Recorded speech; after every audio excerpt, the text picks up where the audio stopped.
नमस्कार, स्वागत है झारखंड की फटाफट ताजा बड़ी खबरों में। पहली बड़ी खबर, सितंबर के अंत तक झारखंड में होगी 30,000 रिक्त पदों पर नियुक्ति।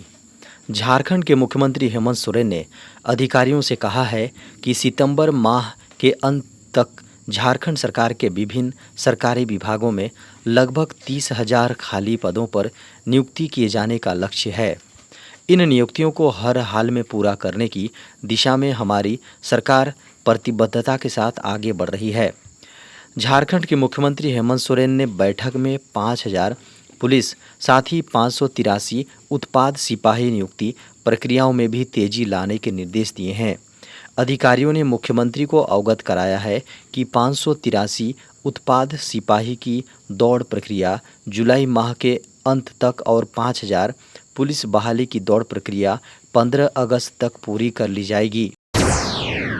झारखंड में जुलाई और अगस्त में अच्छी बारिश के आसार। मौसम विभाग ने जुलाई और अगस्त में झारखंड में अच्छी बारिश की संभावना जताई है।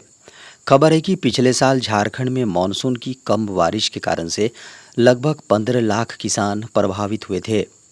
बता दें कि 2023 में मानसून के दौरान झारखंड के केवल 4 जिलों में सामान्य बारिश रिकॉर्ड की गई और 19 जिलों में सामान्य से कम बारिश रिकॉर्ड की गई। कुल मिलाकर औसत से 38% कम बारिश दर्ज की गई थी और खेती भी सामान्य से लगभग आधी हो पाई थी। खबर है कि मौसम विज्ञान केंद्र के अनुसार झारखंड में सामान्य से कम बारिश रिकॉर्ड की जा रही है, जिसका कारण मानसून के ट्रैक में हो रहे बदलाव को माना जा रहा है। खबर है कि आने वाले दिनों में भी मानसून के कमज़ोर बने रहने के आसार हैं। ऐसे में बारिश में कमी आने के साथ तापमान में भी वृद्धि देखने को मिल सकती है। अटल पेंशन योजना की रकम दोगुनी करने की तैयारी में केंद्र सरकार। अब हर महीने मिलेंगे 10,000 रुपये। केंद्रीय वित्त मंत्री निर्मला सीतारमण 23 जुलाई को लोकसभा में इस वर्ष का पूर्ण बजट पेश करेंगी। इस बजट में सामाजिक सुरक्षा योजना अटल पेंशन को लेकर भी बड़ा ऐलान होने की संभावना है। खबरों की माने तो सरकार इसके राजकोषीय प्रभाव को देखते हुए एक प्रस्ताव का आकलन कर रही है और बजट पेश होने से पहले इसे दोगुना करने पर बड़ा निर्णय लिया जा सकता है। केंद्र सरकार देश में सामाजिक सुरक्षा ढांचे को मजबूत करने पर विचार कर रही है। इसके अलावा सरकार लेबर कोड को लागू करने के लिए ज़मीन तैयार कर रही है। खबर है कि 20 जून तक के आंकड़ों को माने तो अटल पेंशन योजना में कुल 6.62 करोड़ लोगों ने अपना अकाउंट ओपन करवाया है। वर्ष 2023-24 में 1.22 करोड़ नए खाते खोले जाएंगे। मामले से जुड़े खबरों की माने तो अटल पेंशन योजना को और आकर्षक बनाने के लिए कुछ प्रस्ताव रखे गए हैं, जिनमें गारंटीड राशि बढ़ाना भी शामिल है। इन पर विचार किया जा रहा है। 23 जुलाई को बजट पेश करेंगी वित्त मंत्री निर्मला सीतारमण। मोदी सरकार के तीसरे कार्यकाल का पहला बजट 23 जुलाई को पेश होगा। वित्त मंत्री निर्मला सीतारमण केंद्रीय बजट पेश करेंगी। इसके साथ ही वह मोरारजी देसाई को पीछे छोड़ते हुए लगातार 7 बजट पेश करने वाली पहली वित्त मंत्री बन जाएंगी। इससे पहले वित्त मंत्री ने 1 फरवरी 2024 को मोदी सरकार के दूसरे कार्यकाल का अंतिम बजट पेश किया था। वित्त मंत्री निर्मला सीतारमण ने 1 फरवरी को अंतरिम बजट पेश किया और अब 23 जुलाई 2024 को वार्षिक बजट पेश करेंगी। ऐसे में एक साल में दूसरा बजट पेश किया जाएगा। हाल ही में हुए आम चुनावों के कारण से इस साल दूसरा बजट पेश किया जाएगा। चुनाव से पहले पेश किया गया अंतरिम बजट नई सरकार के सत्ता में आने तक निरंतर सरकारी फंडिंग सुनिश्चित करने के लिए एक अस्थायी उपाय था। नवनिर्वाचित सदस्य सरकार द्वारा पेश किया जाने वाला आगामी पूर्ण बजट राजस्व, व्यय और आर्थिक नीतियों सहित वित्तीय वर्ष के लिए विस्तृत वित्तीय योजना की रूपरेखा तैयार करता है। ज़्यादा सिम रखने पर लगेगा 2 लाख रुपए तक का जुर्माना। Telecom regulatory authority of India यानी ट्राई की ओर से सिम कार्ड संबंधित नियम बदल दिए गए हैं।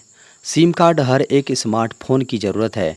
अगर आप तय सीमा से अधिक सिम कार्ड रखते हैं तो आपको कई तरह की समस्याओं का सामना करना पड़ सकता है। अधिक सिम रखने पर आपको जुर्माना और जेल तक की सज़ा हो सकती है। कई बार ऐसा होता है कि लोग सिम बदलते रहते हैं और उन्हें याद नहीं रहता है कि उनके नाम पर कितनी सिम सक्रिय हैं। आप इस बात की जानकारी सिर्फ 1 मिनट पर लगा सकते हैं। आपको बता दें कि आपके पास अधिकतम कितने सिम होने चाहिए। यह आपके लोकेशन यानी आप कहाँ से सिम ले रहे हैं इस पर निर्भर करेगा। अगर आप कश्मीर, असम या फिर किसी पूर्वोत्तर सीमा पर रहते हैं तो आप अधिकतम 6 सिम ही एक्टिव करा सकते हैं। इसके अलावा राज्यों में रहने वाले लोग 9 सिम रख सकते हैं। 26 जून 2024 को लागू नए नियम के मुताबिक अगर आप 9 या फिर 6 से अधिक सिम कार्ड रखते हैं तो आपको भारी जुर्माना देना पड़ सकता है। नियम का उल्लंघन करने पर पहली बार आपको 50,000 रुपये का जुर्माना भरना पड़ सकता है, जबकि दोबारा उल्लंघन करने पर आपको 2 लाख रुपये तक का जुर्माना देना पड़ सकता है। व्हाट्सएप लाया है जबरदस्त privacy feature context card. WhatsApp ने कॉन्टेक्स्ट कार्ड नामक एक नया फीचर रोल आउट करना शुरू कर दिया है। आने वाले सप्ताह में इसे सभी यूजर्स के लिए उपलब्ध करा दिया जाएगा। इस फीचर का मकसद ग्रुप चैट से चैट में यूजर्स की सेफ्टी को बढ़ाना है। यह अपडेट यूजर्स को उन ग्रुप के बारे में अधिक जानकारी प्रदान करेगा जिनमें उन्हें जोड़ा गया है। इसकी मदद से अनजान व नए ग्रुप को लेकर यूजर से तय कर सकेंगे कि वह ग्रुप में जुड़े या नहीं, क्योंकि जब यूजर्स को किसी ऐसे व्यक्ति द्वारा ग्रुप में जोड़ा जाएगा जिसे वे नहीं जानते तो कॉन्टेक्स्ट कार्ड में सभी ज़रूरी डिटेल देख सकेंगे, जैसे कि इस ग्रुप को किसने क्रिएट किया, कब क्रिएट किया और किसने इन्हें ग्रुप में ऐड किया, जिससे कंफ्यूजन की स्थिति खत्म हो जाएगी। इतना ही नहीं, यूजर्स यह भी डिसीजन ले सकेंगे कि उन्हें ग्रुप में कौन ऐड कर सकता है और कौन नहीं। हालांकि इसके लिए उन्हें बस कुछ सेटिंग करनी होगी। बता दें कि व्हाट्सएप यूजर्स को ग्रुप में मैसेज या मेंबर्स की रिपोर्ट करने और उन्हें ब्लॉक करने के विकल्प भी देता है। कर्मचारियों की बेसिक सैलरी बढ़ाने पर जोर, बजट में हो सकता है बड़ा ऐलान। केंद्र सरकार कर्मचारी भविष्य निधि में योगदान के लिए न्यूनतम मूल वेतन यानी बेसिक सैलरी में वृद्धि कर सकती है। इसे 15,000 रुपये से बढ़ाकर 25,000 रुपये किया जा सकता है। श्रम और रोजगार मंत्रालय ने इसका प्रस्ताव तैयार कर लिया है। माना जा रहा है कि 23 जुलाई को पेश होने वाले बजट में इसका ऐलान किया जा सकता है। बताया जा रहा है कि कर्मचारियों का सामाजिक सुरक्षा दायरा बढ़ाने के लिए मंत्रालय 10 साल बाद नियमों में संशोधन की तैयारी कर रहा है। इससे पहले 1 सितंबर 2014 को वेतन सीमा 6,500 रुपये से बढ़ाकर 15,000 रुपये की गई थी। हालांकि इससे उलट कर्मचारी राज्य बीमा निगम में वेतन की सीमा इससे ज़्यादा है।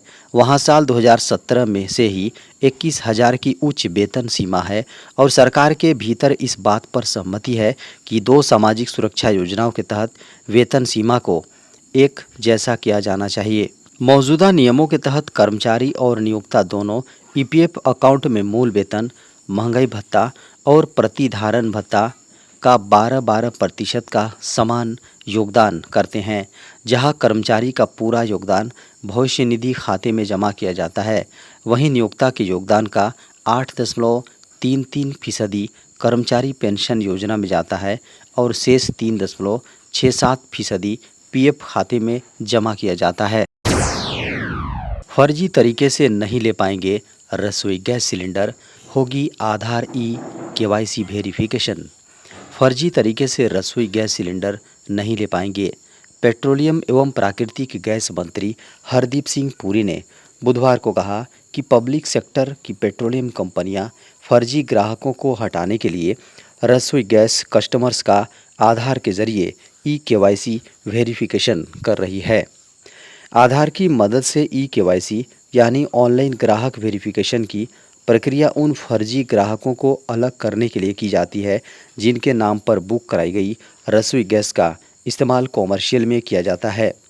परिवारों को 14.2 किलोग्राम वाला सिलेंडर 803 रुपये, लगभग 56.5 रुपये प्रति किलोग्राम की दर से खरीदना पड़ता है, जबकि होटल और रेस्तरां जैसे वाणिज्यिक प्रतिष्ठानों को 19 किलोग्राम का वाणिज्यिक सिलेंडर 1646 रुपये 86 रुपये 3 पैसे जहाँ किलोग्राम में मिलता है। पुरी ने सोशल मीडिया मंच एक्स पर पोस्ट में कहा कि पेट्रोलियम विपणन कंपनियां एलपीजी ग्राहकों के लिए आधार के माध्यम से ई-केवाईसी वेरिफिकेशन कर रही हैं, ताकि उन फर्जी ग्राहकों को हटाया जा सके जिनके नाम पर कुछ गैस वितरक अक्सर वाणिज्यिक सिलेंडर बुक करते हैं। यह प्रक्रिया 8 महीने से अधिक समय से लागू है।